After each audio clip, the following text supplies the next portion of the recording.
الحمدللہ رب العالمین والصلاة والسلام علی اشرف الانبیاء والمرسلین وخاتم النبیین وعلی اہل بیت الطیبین الطاہرین المعصومین اما بعد فاعوذ باللہ من الشیطان الرجیم بسم اللہ الرحمن الرحیم رب اشرح لی صدری ویسر لی امری واحلل عقدۃ من لسانی یفقہوا قولی بالاسناد المتصلہ الی رئیس المحدثین محمد بن یعقوب رضوان اللہ علیہ عن الحسین بن محمد عن معل بن محمد عن الوشاء عن عاصم بن حمید عن ابی حمزہ عن یحیی بن عقیل قال قال امیر المؤمنین علیہ السلام انما اخاف علیکم اثنتین اتباع الہوى وطول الامل اما اتباع الہوى فإنه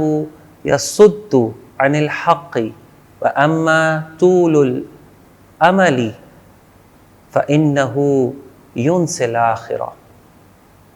یحییٰ بن عقیل کہتے ہیں کہ حضرت علی علیہ السلام نے فرمایا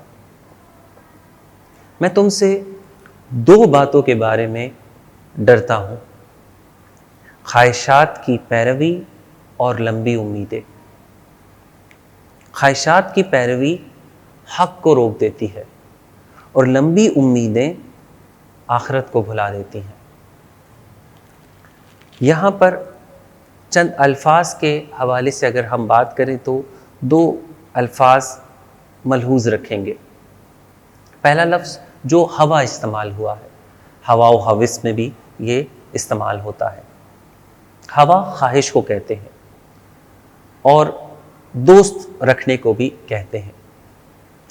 خواہش اب اچھی بھی ہو سکتی ہے، مذموم قابل مذمت بھی ہو سکتی ہے، لیکن زیادہ تر ہوا کا معنی قابل مذمت میں کیا جاتا ہے، کیونکہ اگر انسان اپنے دل، اپنے نفس، اپنے اعضاء و جواہروں کو عقل کے تابع نہ کرے تو بہت زیادہ یہ چانسز ہیں کہ یہ باطل کی طرف اور برائی کی طرف جائیں۔ لہٰذا بری خواہشوں کو یہاں پر ہوا کے معنی میں لیا گیا۔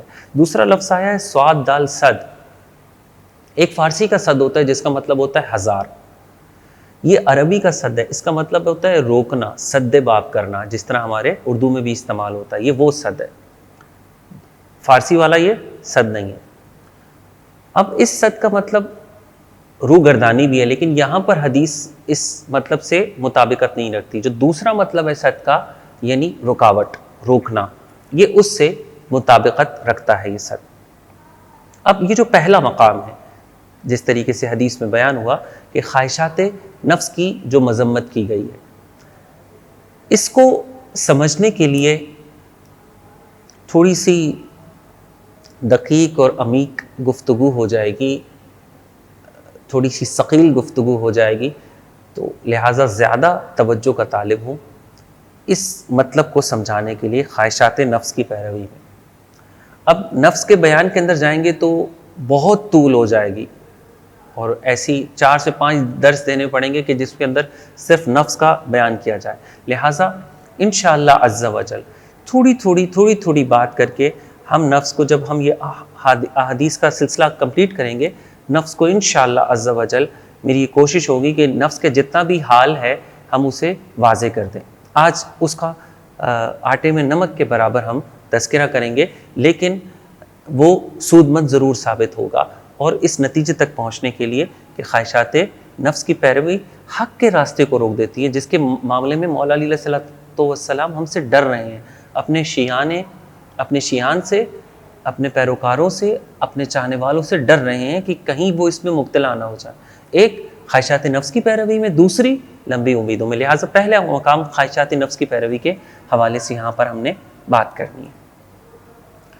لہٰذا جان لینا چاہیے نفس سے انسانی جب یہ وجود آتا ہے، جب انسان پیدا ہوتا ہے، جیسے ہی اس دنیا کے اندر آتا ہے، تو اس وقت اس کے اندر توحید پر عمل کرنے کا، توحید پر اعتقاد رکھنے کا، ملکہ اور عقائد کا، خدا ایک ہے اور آخرت ہونی ہے، یہ جو اس طرح کے کانسیپٹس ہیں وہ پائے جاتے ہیں. لیکن جیسی وہ اس دنیا کے اندر آتا ہے تو بڑھتا بڑھتا چونکہ اس دنیا کے چند اثرات ہیں جو کہ زیادہ تر شیطانی اور حیوانی اثرات ہیں, وہ اس کو اپنے گرد جکڑ لیتے ہیں, تو وہ بالفعل ایک حیوان کے جیسا بن جاتا ہے. اس کی خواہشات اور اس کی نوع تو انسانی ہوتی ہے, اس کا قسم تو انسانی ہوتی ہے, لیکن اس کی خواہشات نفسانی اسے حیوانیت کی طرف لے کر جا رہی ہوتی ہیں, اور اس کے اندر وہ سفر کرتا رہتا ہے مرحلہ وار. اور اگر اس سفر کے اندر اسے کوئی روکے نہیں, جس کا میں تذکرہ کروں گا کیسے روکا جاتا ہے, اسے کوئی روکے نہیں, تو یہ اس نفس کی تشفی کے لیے, تسلی کے لیے اور اسے غذا پہنچانے کے لیے وہ اسی راستے پر جب گامزن رہتا ہے تو الٹیمیٹلی وہ یہاں پر جا کر پہنچ جاتا ہے کہ وہ اس کو ایک مکمل حیوان بنا دیتا ہے. اور اس کی غذا 3 چیزیں ہوتی ہیں: جھوٹ,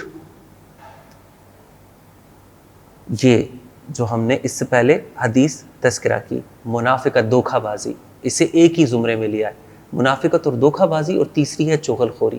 یہ 3 چیزیں 3 چیزوں کی جگہ لے لیتی ہیں. یہ 3 چیزیں اس میں سرایت کر جاتی ہیں, اس میں اضافہ ہوتا چلا جاتا ہے. اگر اس کو کوئی مربی, کوئی معلم, کوئی اس کا بتانے والا, اس کا کوئی استاد, اس کو کوئی روکنے والا, چاہے اس کے ماں باپ ہوں, دوست ہو, کوئی استاد ہو, کوئی عالم دین ہو, کوئی بھی ہو, اسے جو روکے نہیں, سمجھائے نہیں, ٹوکے نہیں, اسے سیدھے راستے کی طرف گامزن نہ کرے اور یہ اسی کے اندر آگے بڑھتا چلا جائے, تو یہ حیوانی ملکہ اس کے گرد اس طریقے سے گھیرا تنگ کر لیتا ہے کہ اب وہ حیوان بالفعل نہیں, اصلاً اب وہ انسان کی انسانیت سے دور, حیوانیت سے دور, بلکہ اس سے اوپر حیوانوں سے بھی بدتر ہو جاتا ہے. لیکن اگر کوئی, جس طریقے سے میں نے کہا تھا, میں آپ کو بتاؤں گا, کوئی مربی, کوئی معلم اس کو روکے, اس کا سد باب کرے, روک دے, صد کرے, اور اس خواہشات نفس کی پیروی میں نہ جانے دے اور اسے روک لے, تو پھر وہ انسانی صورت کی طرف قدم بڑھاتا ہے. پھر ان 3 چیزوں کی جگہ 3 چیزیں لے لیتی ہیں. پہلی چیز, اس کے عقائد اچھے ہو جاتے ہیں. دوسری چیز اخلاق, اور تیسری چیز نیک اعمال, اعمال صالح. یہ تینوں چیزیں اس کے اندر تکامل تک جاتی ہیں. پھر یہ اس کے اوپر محنت کرتا چلا جاتا ہے, انسانی صورت سے یہ پھر کمال کی طرف چلا جاتا ہے.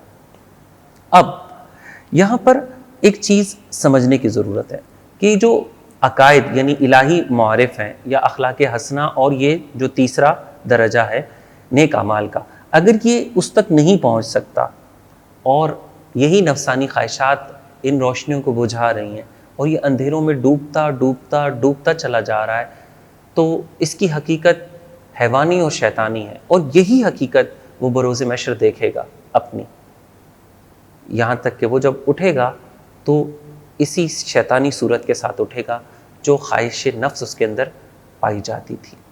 لہٰذا یہ بات سمجھ میں آ جاتی ہے کہ حق کو روکنا کیسے ثابت ہے خواہشات نفسانی سے.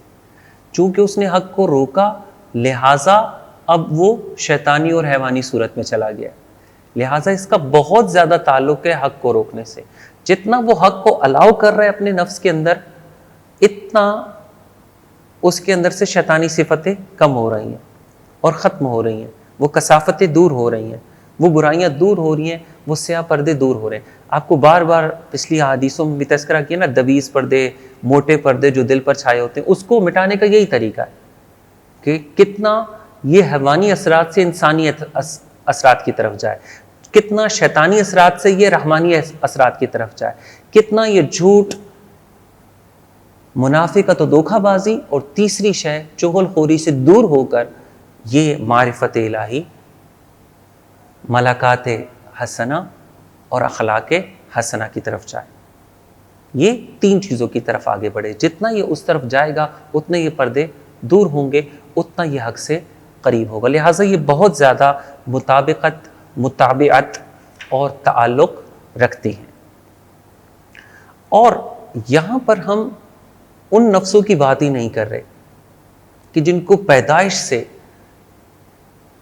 اللہ تعالیٰ کی ہدایت ایسی حاصل ہوتی ہے کہ وہ اپنے اس شیطانی نفس کے اوپر، اس حیوان بالفعل پر جو کہ اس دنیا میں آنے کے بعد ہوا، ایسا کنٹرول کر لیتے ہیں کہ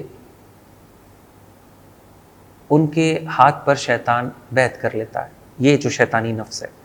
چنانچہ اللہ کے رسول صلی اللہ علیہ وآلہ وسلم ارشاد فرماتے ہیں ان شیطانی آمن بیدی، شیطان نے میرے ہاتھ پر بیعت کر لی ہے، یعنی وہ شیطانی ملکہ اب اللہ کے رسول کے ہاتھ پر وہ بیعت کر چکا ہے۔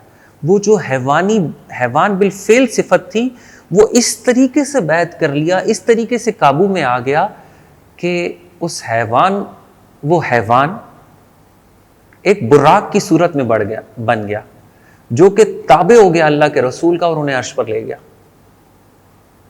حیوانی صورت ایسے تابع ہو گئی۔ کیا خوبصورت تعبیر کی ہے امام خمینی رضوان اللہ علیہ نے۔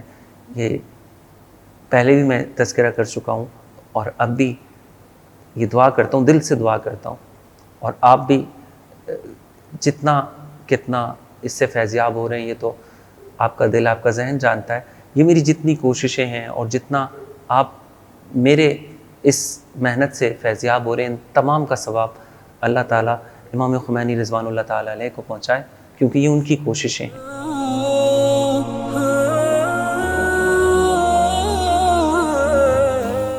چنانچہ خداوند عالم ہوا و ہوس اور خواہشات نفسانی کی مذمت میں قرآن مجید میں فرماتا ہے وَلَا تَتَّبِعِ الْهَوَىٰ فَيُضِلَّكَ عَنْ سَبِيلِ اللَّهِ، اور نفسانی خواہشات کی پیروی نہ کرو ورنہ یہ تمہیں خدا کی راہ سے بہکا دے گی۔ دوسری آیت میں ارشاد ہوتا ہے وَمَنْ أَضَلُّ مِمَّنِ اتَّبَعَ هَوَاهُ بِغَيْرِ هُدًى مِّنَ اللَّهِ، اور جو شخص خدا کی ہدایت کو چھوڑ کر اپنی ہوا و ہوس کی پیروی کرے اس سے زیادہ گمراہ کون ہوگا۔ چنانچہ کافی میں اسناد کے ساتھ امام باقر علیہ السلام ارشاد فرماتے ہیں،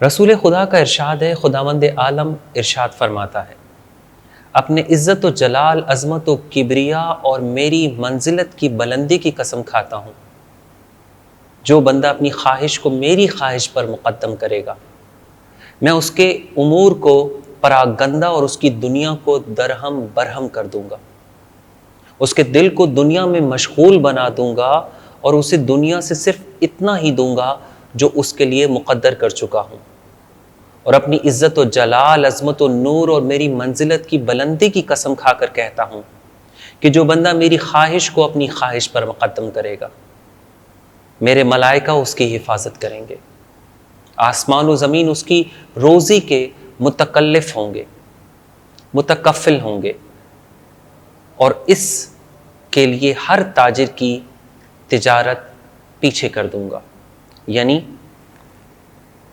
اس کے لیے تجارت کروں گا اور اس کو روزی پہنچاؤں گا، اور دنیا اس کے پاس ذلیل و مطیع و فرما بردار بن کر آ جائے گی، یعنی باوجود یہ کہ اس شخص کا دل دنیا کی طرف مائل نہ ہوگا پھر بھی دنیا ذلیل و خوار ہو کر اس کے پاس آئے گی۔ اور اسی طریقے سے جو مذکور حدیث ہے جس کی شرح کرنے جا رہے ہیں ہم، اس کا بھی متن ہم سے یہی کہتا ہے۔ اور کافی شریف میں امام صادق علیہ السلام کی ایک اور حدیث ہے کہ آپ فرماتے ہیں کہ اپنی خواہشات سے ڈرو کہ جس طریقے سے تم دشمنوں سے ڈرتے ہو۔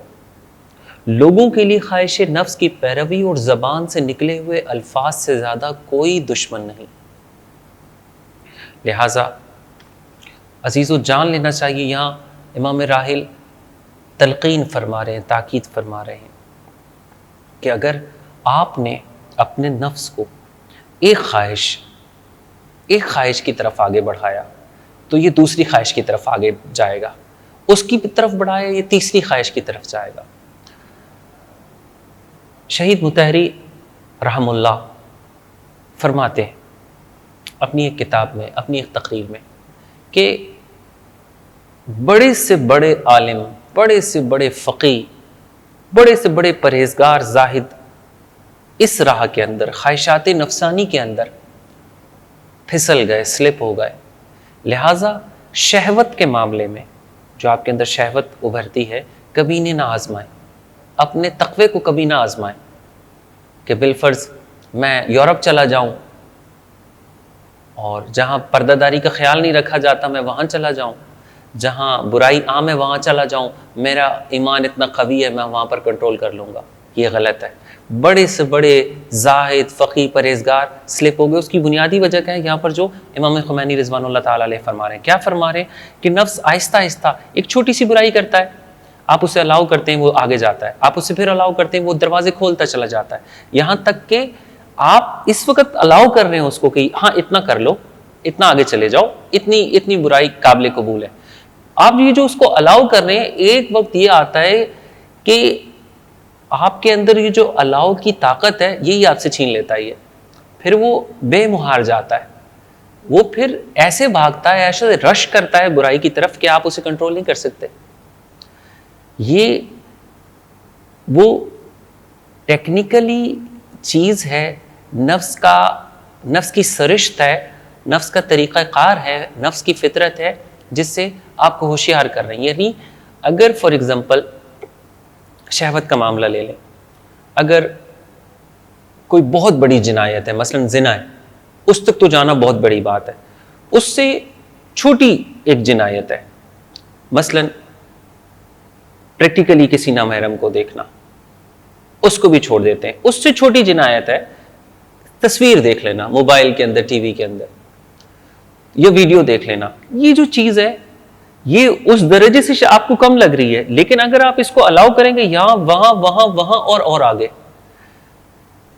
انسان کا نفس جو ہے نا اگر کنٹرولڈ ہے، چونکہ اس کو کنٹرول رکھنا بہت ضروری ہے، تو ہی اللہ، ابھی حدیث گزری ہے امام باقر علیہ السلام کی کہ رسول خدا فرما رہے ہیں، اور پھر رسول خدا اللہ سے یہ بتا رہے ہیں کہ اللہ نے یہ فرمایا. حدیث قدسی ہوئی چنانچہ کیا فرما رہے ہیں اللہ؟ اگر اپنی خواہشات کو میری خواہشات پر مقدم رکھ دیا ذلیل و خوار کر دوں گا. لہٰذا ضروری یہ ہے کہ تم اگر میری خواہش کو اپنی خواہشات پر مقدم رکھ لو تو کیا کر دوں گا؟ میں تمہارے لیے دنیا تمہارے پیچھے آئے گی، ساری آسائشیں، ساری خواہشیں تمہارے پیچھے آئیں گی. چنانچہ اللہ کے رسول صلی اللہ علیہ وآلہ وسلم ارشاد فرماتے ہیں کہ شادی کرو کہ بچے پیدا کر سکو. بے شک کہ میں دوسری امتوں پر، تمہاری اپنی امت پر فخر کروں گا دوسری امتوں سے، یہاں تک کہ سقط شدہ بچہ ہی کیوں نہ ہو، جو ساکت ہو چکا ہو، پیدائش پہ ہی مر چکا ہو، اس پر بھی فخر کروں گا کہ یہ میری امت میں سے شمار. اچھائی کی جانب، پازیٹیو چیز کی جانب لے کر کے جا رہے ہیں. اور کیا ہے؟ حدیث میں پڑھا، فکر مند ہے. مولا علیہ السلام کیا فرماتے؟ مولا علی رسول خدا دونوں فکر مند ہیں، دونوں ہادیان برحق، ہادیان انسانیت فکر مند ہیں. تم سے میں دو چیزوں کے لیے فکر مند ہوں، خواہشات نفس کی پیروی اس کا پہلا حصہ ہے، پہلا مقام ہے، اور دوسری ہے لمبی امیدیں. لہٰذا ڈر میں ہے، فکر مند ہے، خوف میں مبتلا ہے. اگر یہ ہمارے باپ، یہ ہمارے والد، کیوں اللہ کے رسول صلی اللہ علیہ وسلم فرماتے ہیں انا وانتا یا علی ابوا ہذہ الامہ، اے علی میں اور آپ اس امت کے باپ ہیں. اگر ہم نے انہیں خوفزدہ کیا ہوا ہے اور خدا نہ خواستہ ہم نفس کی طرف چل پڑے، اس کے بہاؤ میں بہہ گئے، اور خدا نہ خواستہ اللہ کے رسول مولا علی ہم سے ناراض ہو گئے. کون ناراض ہو گئے؟ رحمت للعالمین ہم سے ناراض ہو گئے، جن کی رحمت پورے عالمین پہ چھائی ہوئی ہے، انہوں نے اپنی رحمت ہم سے دور کر لی. وہ علی جس کا ہم نام لے کر دم بھرتے ہیں، ان کا، وہ ہم سے ناراض ہو گئے. آپ نہ اسے سوچ سکتے ہیں، اس ناراضگی کو نہ درک کر سکتے ہیں، اور میں یقین دلاتا ہوں نہ آپ اسے سہ سکتے ہیں، قبر، برزخ، بروز محشر اور آخر کار جہنم میں۔ لہٰذا ان کی ناراضگی مول لینا گویا جہنم کی آگ میں جھونک دیا جانا ہے۔ اور آخر وقت خدا نہ خواستہ ایسا آ جائے کہ یہ حق ہم سے اتنا دور ہو جائے کہ آخر وقت ہم اس حق کو حاصل ہی نہ کر پائیں۔ چنانچہ سورہ جاثیہ آیت نمبر 23، قصص 20 اور روم 10 کے اندر اگر آپ ترجمہ اور تفسیر کی جانب جائیں گے تو یہ مطالب آپ پر واضح ہو جائیں گے۔ قرآن مجید میں سورہ ہود میں آیت ہے فَاسْتَقِمْ كَمَا أُمِرْتَ وَمَنْ تَابَ مَعَكَ، اے رسول جیسا کہ آپ کو حکم دیا گیا ہے اور آپ کے ساتھ وہ لوگ کہ جنہوں نے توبہ کی ہے ثابت قدم رہے۔ اللہ کے رسول فرماتے ہیں کہ سورہ ہود کی اس آیت نے مجھے بوڑھا کر دیا۔ میں جب اس آیت کو سوچتا ہوں میں بوڑھا ہو جاتا ہوں۔ اس نے بوڑھا کر دیا، سوچ کے اس تکلیف میں مبتلا ہوں میں۔ امام خمینی کے استاد جن کی وہ بہت تعریف بھی کرتے ہیں اور یقیناً وہ تعریف کے قابل بھی ہیں، شیخ عارف کامل شاہ آبادی، وہ فرماتے ہیں یہی آیت سورہ شورا میں بھی آئی مگر اس کے اندر وہ من تاب معک نہیں آیا، یعنی اللہ کے رسول پر یہ جو ذمہ داری عائد کی اللہ نے کہ وہ ثابت قدم رہے۔ اللہ کے رسول تو ثابت قدم رہیں گے، لیکن اس اور اس آیت میں فرق یہ کہ سورہ ہود کی اس آیت کے اندر یہ آیا کہ جنہوں نے توبہ کیا ہے ان کی ذمہ داری بھی آپ پر ہے۔ لہٰذا آپ سوچئے کہ اگر کوئی شخص گناہوں سے توبہ کرتا ہے تو اللہ کے رسول کو ذمہ داری دی ہے اللہ نے کہ آپ کی ذمہ داری ہے کہ اس کو ثابت قدم رکھیے آپ، تو کیوں نہ فکر مند ہو، کیوں نہ خوف زدہ ہو اور کیوں نہ ناراض ہو جائیں جب ہم ایسا کوئی فعل انجام دیں۔ لہٰذا پروردگار عالم سے دعا ہے کہ اللہ تعالیٰ ہمیں رسول خدا اور مولا علی علیہ السلام جو ہمارے حقیقی والدین سے بھی بڑھ کر ہیں، ہمارے ماں باپ، ہمارے آبا و اجداد قربان ان پر، پروردگار ہمیں انہیں شرمندہ کرنے سے بچا۔ پروردگار ہمیں انہیں جو ہم سے خوف ہے خواہشات نفسانی کے لو میں بہہ جانے کا، لمبی امیدوں کا، پروردگار اس میں مبتلا نہ فرما۔ پروردگار ایسا انسان بنا، ایسا مسلمان اور ایسا مومن بنا جیسے اللہ کے رسول اور اللہ کے ولی مولا علی علیہ الصلوۃ والسلام چاہتے ہیں۔ ربنا تقبل منا انک انت السمیع العلیم، ربنا وتب علینا انک انت التواب الرحیم برحمتک یا ارحم الراحمین۔